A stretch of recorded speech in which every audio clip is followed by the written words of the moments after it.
রুরু বৃত্তান্ত। গত পর্বে আমরা পুলোমা রাক্ষসের নিধন, চবনের জন্মবৃত্তান্ত, অগ্নির শাপ এবং উদ্ভূত পরিস্থিতির সমাধান কিভাবে হইল তাহা দেখিয়াছি। আজ আমরা দেখিব রুরু উপাখ্যান। সৌতি কহিলেন, হে ব্রহ্মণ, ভৃগুনন্দন চবন সুকন্যার গর্ভে পরম তেজস্বী প্রমতি নামে এক পুত্র উৎপাদন করেন। প্রমতির পুত্রের নাম রুরু।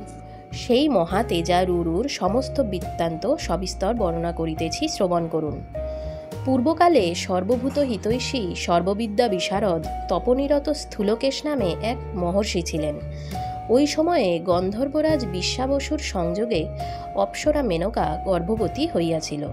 মেনকা প্রসবকাল উপস্থিত দেখিয়া মহর্ষি স্থূলকেশের আশ্রমে গমন করেন এবং তথায় এক কন্যা সন্তানের জন্ম দিয়া নদী তীরে পলায়ন করিল।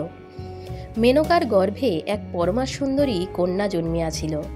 তপোধনাগ্রণী স্থূলকেশ কিয়ৎক্ষণ পরে আশ্রমে উপস্থিত হইয়া সেই সুরকন্যা তুল্য সদ্যপ্রসূত কন্যাকে অসহায়িনী এবং নির্জনে পতিতা দেখিয়া কারুণ্যরসে আর্দ্রচিত্ত হইলেন এবং তৎক্ষণাৎ তাহাকে গ্রহণ করিয়া নিজ কন্যা সহিত তাহার লালন পালন করিতে লাগিলেন।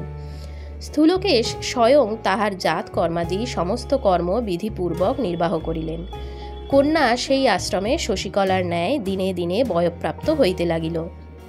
মহর্ষি স্থূলকেশ সেই কন্যাকে কি রূপে, কি গুণে, কি শীলে সর্বপ্রকারেই সমস্ত প্রমোদা অর্থাৎ কন্যাগণ অপেক্ষা শ্রেষ্ঠ দেখিয়া তাহার নাম প্রমোদরা রাখিলেন। একদা প্রমতিনন্দন রুরু স্থূলকেশের আশ্রমে প্রমোদরাকে নিরীক্ষণ করিয়া তাহাকে বিবাহ করিতে ইচ্ছা করিলেন। পরে আপন বয়স্যগণ দ্বারা পিতার নিকট স্বীয় অভিলাষ জানাইলেন। রুরুর পিতা প্রমতি তদনুসারে মহর্ষি স্থূলকেশের নিকট গিয়া আপন পুত্রের নিমিত্ত প্রমোদরাকে প্রার্থনা করিলেন। মহর্ষি স্থূলকেশ ফাল্গুনী নক্ষত্রযুক্ত দিবসে বিবাহের দিন নির্ধারিত করিয়া রুরুকে প্রমোদরা সম্প্রদান করিলেন। বিবাহের কিছুদিন পূর্বে একদা প্রমোদরা আপন সহচরীগণ সহিত ক্রীড়া কৌতুক করিতে করিতে ভূমিতে কুণ্ডলীকৃত অবস্থায় অবস্থিত একটি কৃষ্ণ সর্পকে পদাঘাত করিল। সর্প ক্রুদ্ধ হইয়া বিষাক্ত দংশন দন্ত দ্বারা তৎক্ষণাৎ তাহাকে দংশন করিল এবং প্রমোদরা বিবর্ণা ও অচেতন হইয়া ভূতলে পড়িল। তাহার সখীগণ তাহাকে মুক্তকেশা ও ভূপৃষ্ঠে পতিতা দেখিয়া বিষাদ সাগরে নিমগ্ন হইয়া উচ্চৈঃস্বরে হাহাকার করিতে লাগিল।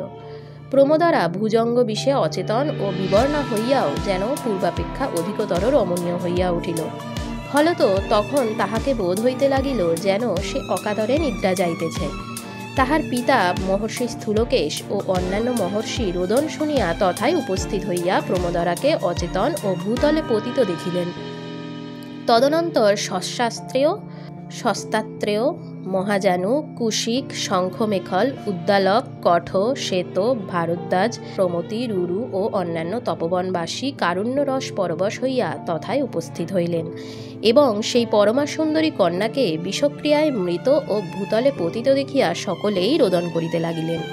রুরু প্রিয়তমাকে তদবস্থ দেখিয়া নিতান্ত উদ্ভ্রান্ত ও একান্ত কাতর হইয়া তথা হইতে গমন করিলেন।